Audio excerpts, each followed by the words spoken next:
गोपाल जय जय रमण हरि गोविंद जय जय राधा रमण हरि गोविंद जय जय गोविंद जय जय गोपाल जय जय गोविंद जय जय गोपाल जय जय राधा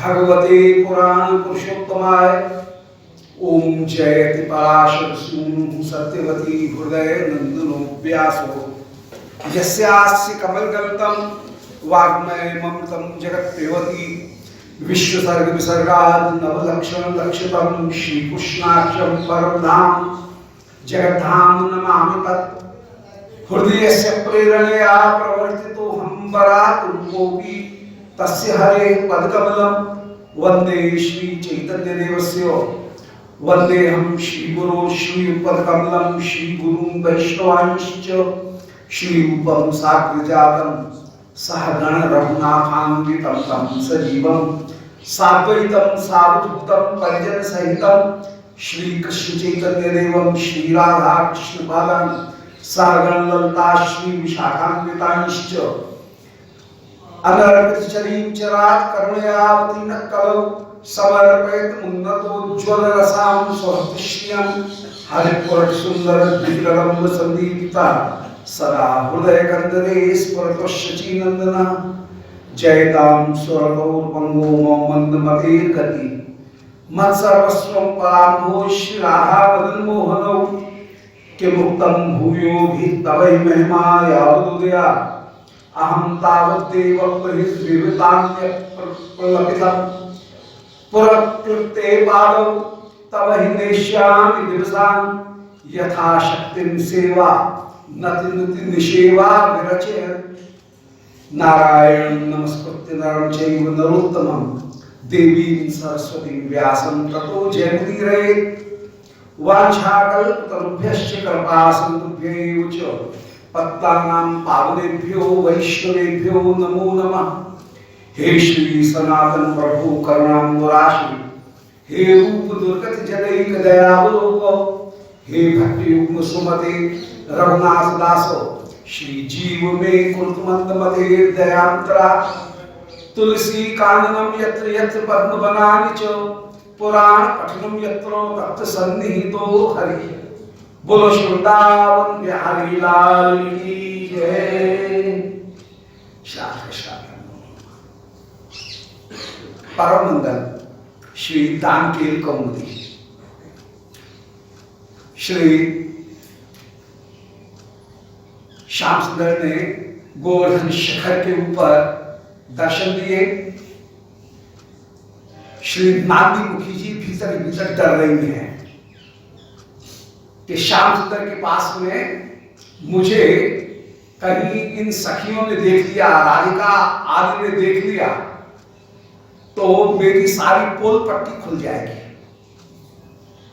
सब ये समझेंगे कि ये नांदी मुखी बनती तो है हमारी सखी और हमारी बात श्याम सुंदर से जाकर के पो देती है। ये डबल एजेंट पना जो करती है वो गड़बड़ है, तो कहीं मुझे दोष नहीं लगे, सब ये सारी सखियां मुझे डांटे नहीं। इससे श्याम सुंदर ये सखी मुझे देखे इसके पहले मुझे छिप जाना चाहिए। ऐसा कहकर के श्री नांदी मुखी जी उस समय छिप जाती हैं। श्री कृष्ण श्री राधिका का दर्शन करके कह रहे हैं, आहा ये वे ही राधिका हैं जो कि मुझे अपने कटाक्ष के द्वारा मेरे सारे धन का हरण करती हुई मुझ में भी अपूर्व रूप से आकर्षण उत्पन्न कर रही है, मुझ में भी आश्चर्यता ये उत्पन्न कर रही है, व्यक्त कर रही हैं, संभ्रम के द्वारा ये मुझे व्यक्त कर रही हैं। मानो ये मेरे हृदय रूपी बल्लभी की विटंकिता की पारावती होकर के विराजमान है। माने मेरा हृदय है अटारी, अटारी के ऊपर लगाई गई एक कबूतर पालने की छतरी, और उस छतरी के ऊपर विराजमान कबूतरी के समान श्री राधिका ये विटंकिका के ऊपर बैठी हुई ये श्री पारावती होकर श्री राधिका विराजमान है, जिनने अपने कानों में कान कर्ण पाली उनमें सुंदर आभूषण धारण कर रखे हैं और वो सुशोभित हो रही हैं। वे श्री राधिका परिवारिणी माने वीणा की तरह से शोभा हो रही हैं, और वो वीणा की जो शोभा है उसका वर्णन कर रहा है कि वीणा में जो गुण वो ही यहाँ पर भी विराजमान है। वीणा स्वर से अधिक है, ये स्वर राधिकेय, वे स्वर अधिकेय, वीणा स्वर अधिका है, ये स्वर राधिका है, मेरी अपनी राधिका है। जैसे वीणा में तार हैं, ऐसे भी ये इनमें भी तारश्री शोभा कर्पूर रूप से विराजमान। जैसे वीणा सुंदर बल्ब राग वाली है, ऐसे इनके हृदय में भी राग विराजमान है। जैसे वीणा श्रुतियों को विस्तृत करने वाली है और उनमें 66 श्रुतियां 22 तीनों ग्रामों की वे जैसे शोभा को प्राप्त हो रही हैं, ऐसे श्री राधिका भी अपनी श्रुति माने कान में, कान की पाली में सुंदर आभूषण धारण करके विराजमान। जैसे वे कला से युक्त हैं, ऐसे ये भी कला से युक्त होकर के विराजमान। ऐसे श्री प्रिया जी की रूप माधुरी का निभालन करके, निहार करके अब श्री कृष्ण सारे सखाओं से कहते हैं भैया हम इस घट्ट के दान घाटी के हम अधीश्वर हैं, हमारी राज्य की सूचना देने के लिए अब तुम शंख मृदंग नगाड़े बजाओ। और उस समय श्री श्याम सुंदर के सारे सखा उज्ज्वल मधुमंगल सुवर ये जो सखा हैं वे नगाड़े बजा करके श्याम सुंदर की जय जयकार कर रहे हैं और खुशामद कर रहे हैं। सावधाना भवन्तु शृण्वन्तु शृण्वन्तु श्री वृयाधिपाः श्री नंदनंदना घट्टाधिपतयः विराजन्ते ताम, वे यहाँ पर पधार रहे हैं, विराजमान हो रहे हैं, ऐसे घोषणा की जा रही है। ऐसे जब घोषणा की सर्वे तथा कुर्वन्ति, सब लोग ऐसा ही करते हैं। अब 76वां श्लोक है। श्री वृंदा जी श्याम सुंदर की वंशी सखाओं के नगाड़े इनको सुनकर के मन ही मन में कहती हैं कि कथम एता केल मुरली रवा कर्णनेन विधूत विघूर्णित मूर्छान तरुण मुंह धारयन्ति।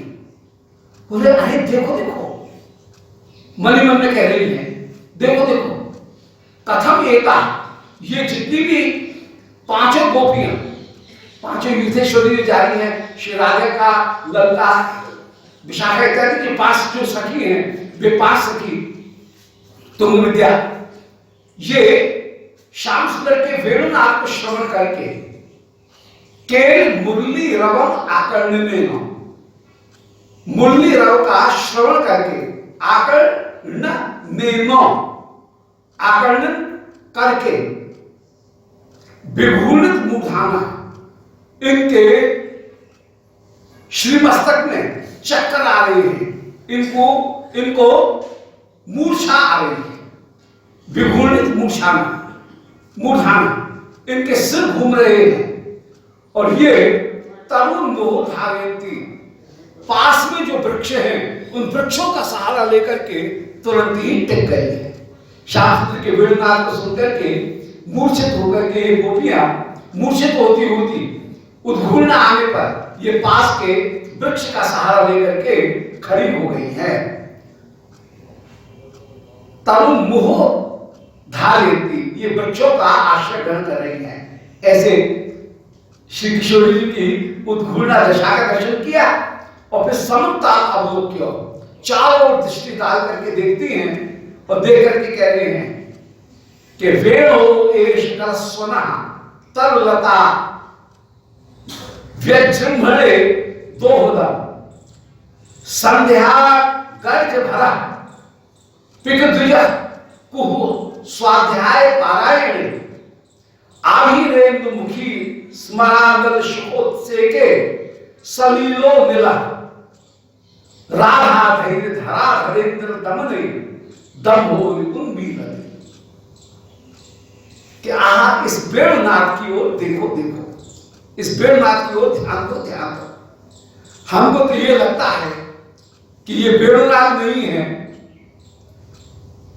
आज जितनी भी वृंदावन की वृक्ष लता है, इन वृक्ष लताओं के उज्जृंभण में, वृक्ष लताओं के प्रफुल्लित होने में ये श्याम सुंदर की वेणु मानो दोहर पूर्ति करने वाली है। जैसे दोहर को प्राप्त करके गर्भिणी जो माता है उसकी जो भोजन की इच्छा हो उसको पूर्ण करने पर जैसे वो भी प्रसन्न होती है और उसके अंग अंग उसके गर्भ में विराजमान बालक वो भी प्रसन्न होता है। तो जैसे गर्भिणी उसका सब लाड़ करते हैं, सब उसको प्रसन्न रखना चाहते हैं और ये उसको शिक्षा दी जाती है कि तू प्रसन्न रहा कर, प्रसन्न रहेगी तो तेरा लाला भी प्रसन्न होगा, प्रसन्न चिक हंसते मुख वाला होगा, दुखी मत हो। तो जैसे दोहर का सेवन करने पर वृक्ष लताएं, दोहर का सेवन करने पर मातागण जैसे प्रफुल्लित हो जाती हैं, उनके अंग अंग और उनके गर्भ में पलने वाला बालक वो भी प्रफुल्लित हो जाता है।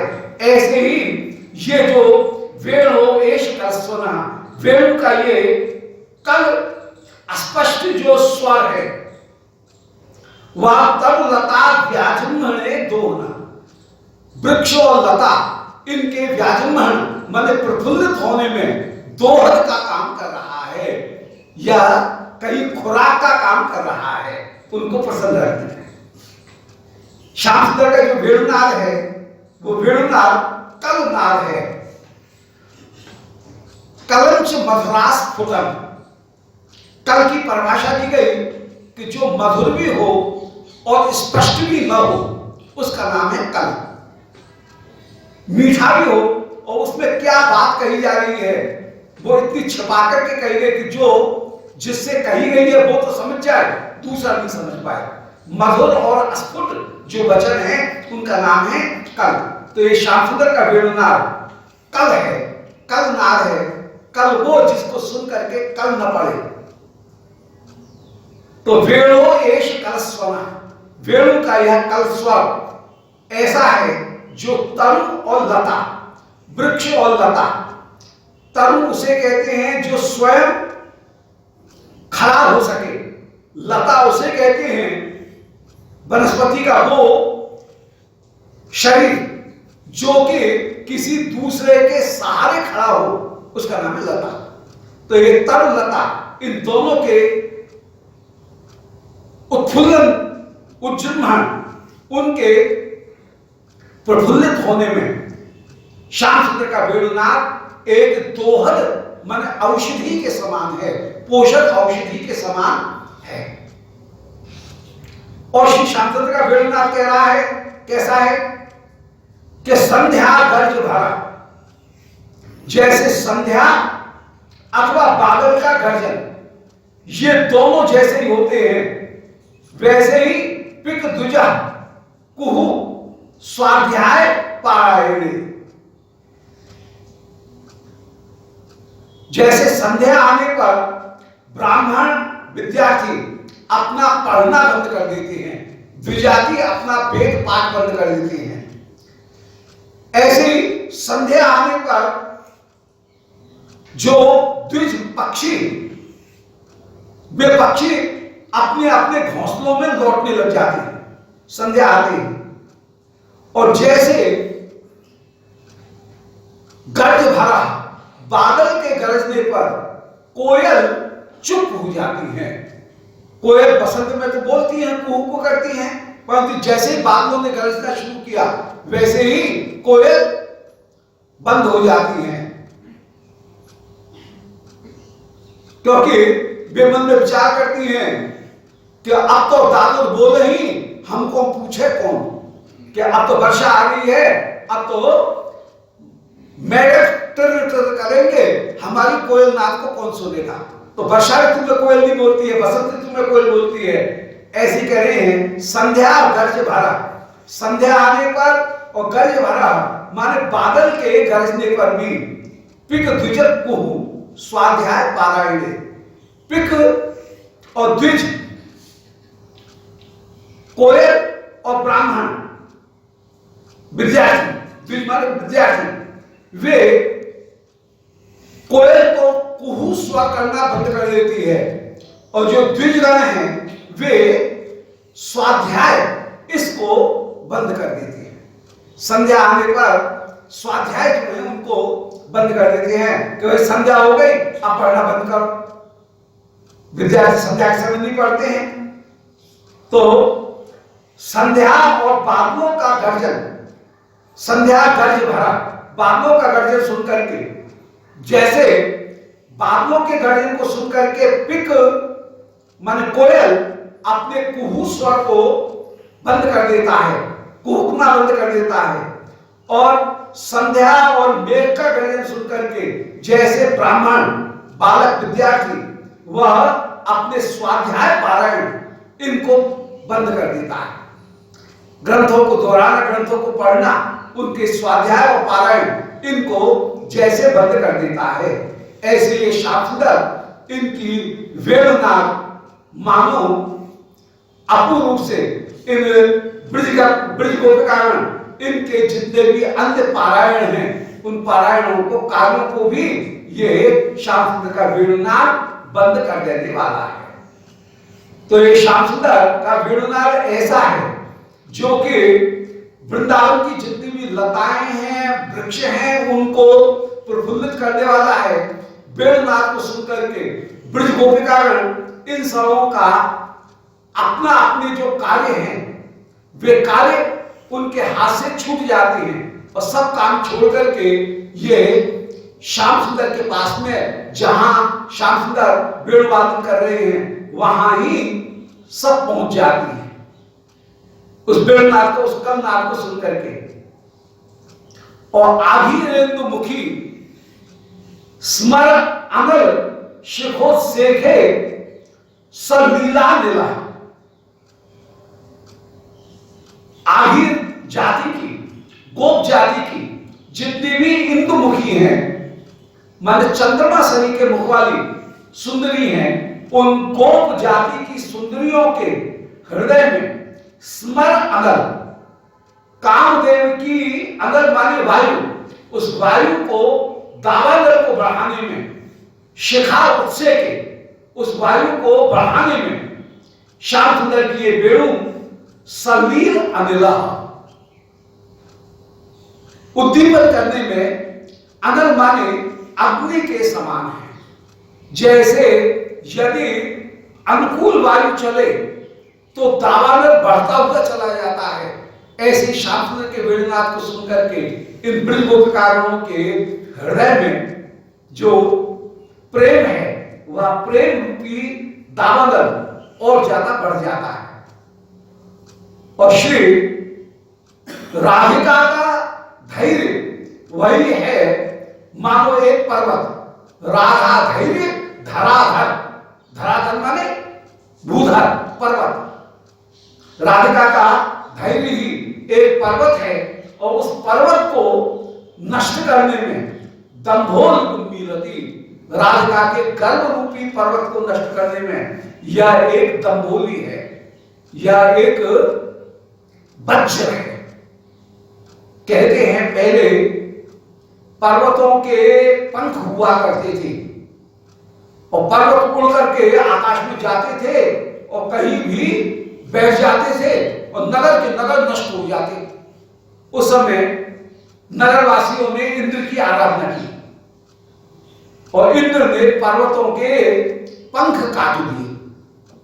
तब से पर्वतों ने उड़ना बंद कर दिया और व्यक्ति कहीं भी अपने नगर को बसा करके आनंद से सुरक्षित होकर के रहने लगे।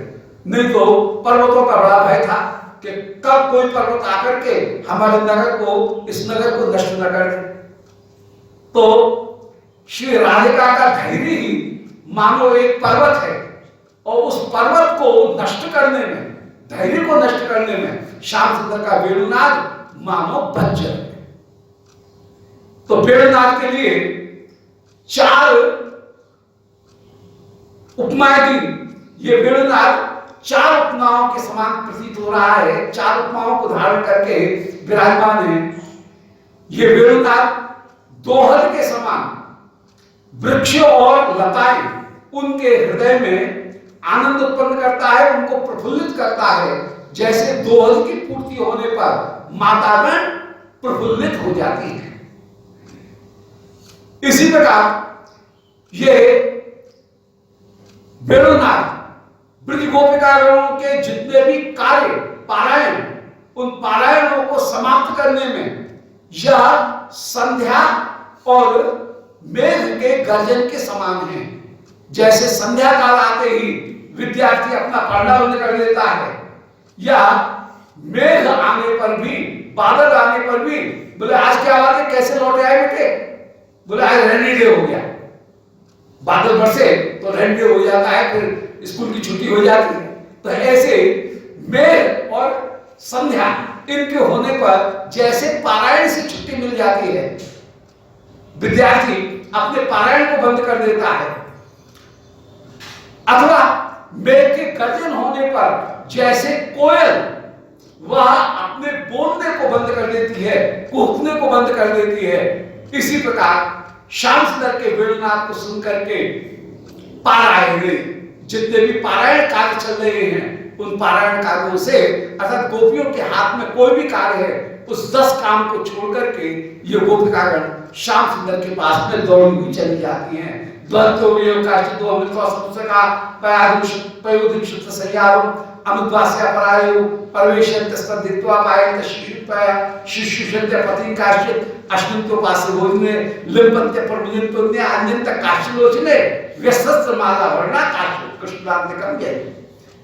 तरह के काम गिनाए गए, 10 काम। उन 10 कामों को छोड़ करके ये गोपिकागण श्याम सुंदर के वेणुनाद को सुन करके अपने पारायण को छोड़ करके चली आती हैं। जैसे कि संध्या काल आने पर या मेघ गर्जन होने पर विद्यार्थी अपने पढ़ने को छोड़ देते हैं।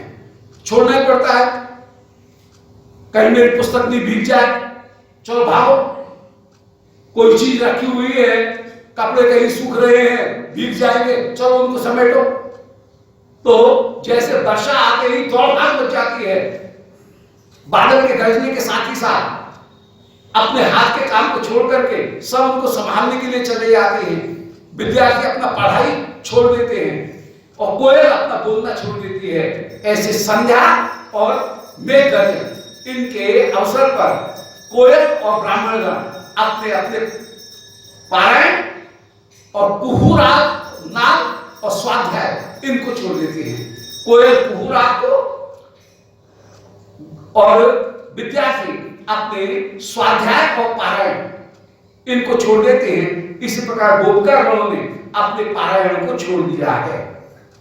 और आभिरेन्द्र मुखी जितनी भी गोपी सुंदरी गण हैं, गोपी चंद्रमुखी गोपिकागण, वे सब भी उनके हृदय में जो कामदेव की अग्नि विराजमान है, आभिरेन्द्र मुखी स्मर माने कामदेव, उनका अनल, स्मरानल, अनल माने अग्नि, काम की जो अग्नि है उस अग्नि को उत्से के माने बढ़ाने में ये श्याम सुंदर का वेणुनाद यह सलील अनिल, लीला पूर्वक बहने वाला अनिल वायु है। जैसे वायु के झोंके को पाकर के दावानल और भी ज्यादा बढ़ता है और वो दावानल फिर बस में नहीं आता है, ऐसे ही ये इन गोपिकागणों के हृदय में जो दावानल है वो उस दावानल को शांत करने में ये समर्थ हो जाती है। तो आविरेंद्र मुखी स्मरांगल जो गोपिकागण हैं उनके हृदय में जो स्मरांगल माने कामदेव की अग्नि थी, उस कामदेव की अग्नि के उत्सेक माने धकधकाने में, बढ़ाने में यह अग्नि के समान है, वह वायु के समान है। इस प्रकार राधा धैर्य धराधरित श्री राधिका के धैर्य रूपी धराधर माने भूधर पर्वत, राधिका का धैर्य जो पर्वत के समान था उसको नष्ट करने में श्याम सुंदर का ये वेणुनाद वज्रोल उन्मीलती, वज्रोली माने इंद्र के वज्र के समान, दंभोली, दंभोली माने वज्र, इंद्र के वज्र के समान उन्मीलती शोभित हो रहा है। ये श्याम सुंदर का वेणुनाद सुनते ही श्री राधिका का धैर्य समाप्त हो गया। गोपिकागण जो हैं उनके हृदय में कामदेव की अग्नि बढ़ गई। जितने भी ब्रजवासी जन ब्रज गोपिकागण हैं उनके जितने भी पारायण थे वे सब स्थगित हो गए और वेणुनाद को सुनकर के जितने भी वृक्ष वे सब अपूर्व रूप से हरे भरे हो गए हैं। वृंदावन संतो विद्योति कीर्तन, श्याम सुंदर के वेणुनाद को सुनकर के वृंदावन अपूर्व कीर्ति को बढ़ाने वाले होकर के विराजमान है और इनमें सुंदर नए नए फूल प्रकट हो रहे हैं। श्री कृष्ण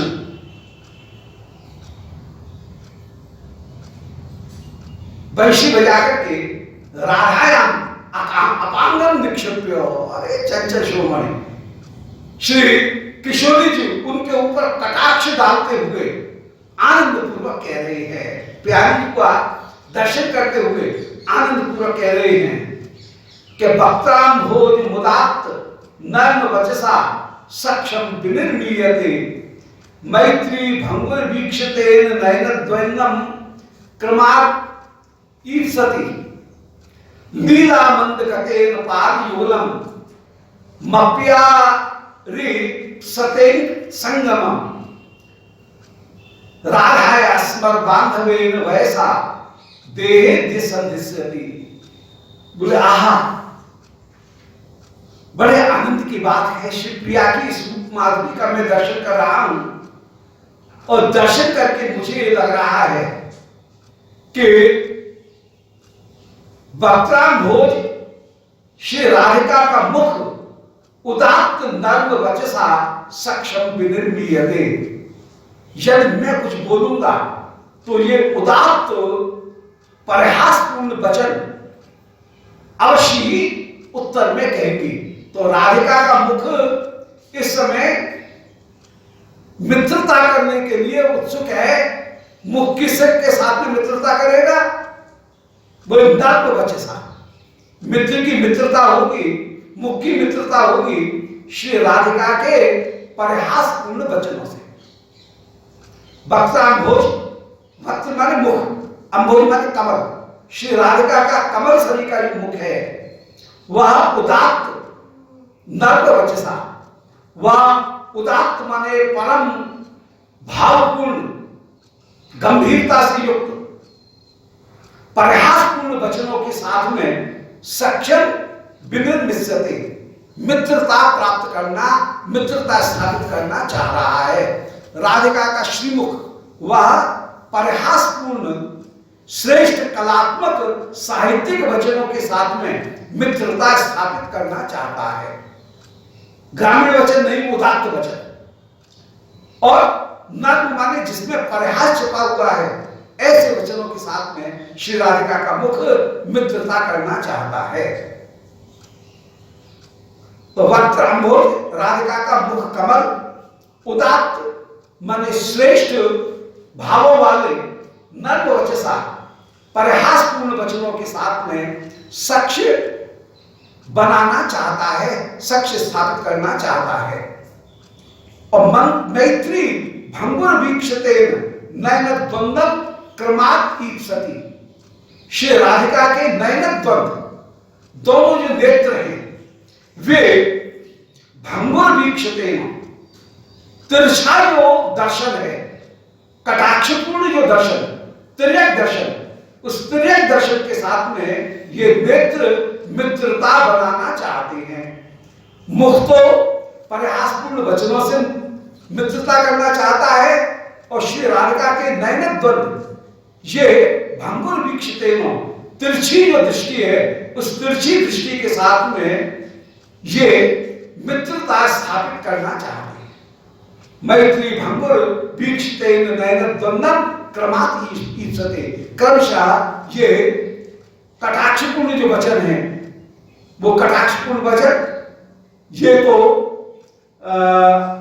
कटाक्ष के साथ में मित्रता कर रहे हैं, और नयन द्वंद ये भंगुर वीक्षित माने कटाक्षपूर्ण तिरछे दृष्टि के साथ में मित्रता स्थापित करना चाहते हैं।